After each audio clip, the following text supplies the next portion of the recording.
Effectivement, ces dernières années, il a été envisagé que certaines anomalies veineuses pouvaient participer à la physiopathologie, enfin, au mécanisme de la sclérose en plaques.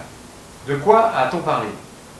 Il a été envisagé une insuffisance veineuse cérébrospinale chronique et il a été proposé que ces anomalies veineuses soient impliquées soit dans le déroulement de la sclérose en plaques, soit même dans sa survenue, dans la cause de la sclérose en plaques. Tout ça est venu d'une étude, au départ une petite étude de faible envergure, d'une équipe italienne qui aurait observé que les patients atteints de sclérose en plaques, comparativement à d'autres personnes qui n'avaient pas la maladie, avaient presque tous des anomalies veineuses quand on leur faisait des dopplers sur les veines qui partaient du cerveau et qui allaient en gros vers le cœur.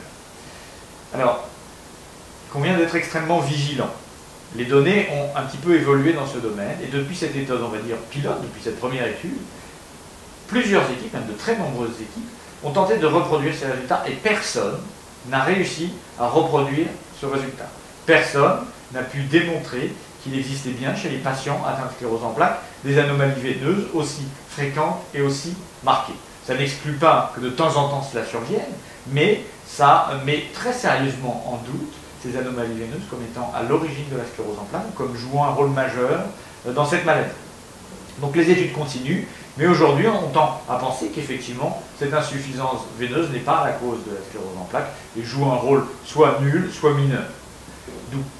D'où une très grande vigilance, puisqu'un certain nombre de patients, et c'est bien normal, avaient mis des espoirs dans cette nouveauté, et qu'un certain nombre de groupes médicaux avaient proposé des traitements basés sur de la chirurgie de ces veines, en pensant éventuellement restaurer la normalité veineuse et traiter la sclérose en plaques.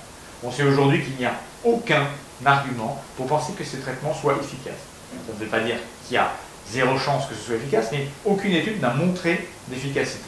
Il y a encore des études en cours au Canada, aux États-Unis, dans divers pays. On attend les résultats de ces études, mais aujourd'hui, les premiers résultats ne sont pas encourageants. Il est donc extrêmement important de faire attention, parce que, d'un autre côté, un certain nombre de patients ont subi des opérations, et certaines opérations ont été responsables de complications, parfois très graves. Et donc, tout acte chirurgical présente des risques. Et donc, aujourd'hui, nous sommes devant une situation où cet acte représente un risque, mais pas de bénéfice évident. D'où, grande prudence, ne pas se faire opérer comme ça, de façon ambulatoire, pour une anomalie veineuse qui n'a probablement rien à voir avec la maladie. Nous attendons les résultats des dernières études et nous cherchons bien sûr d'autres pistes à l'origine de cette maladie, mais celle-ci semble être une piste qui a été trop gonflée médiatiquement et qui est en fait beaucoup moins importante que ce qui avait été envisagé.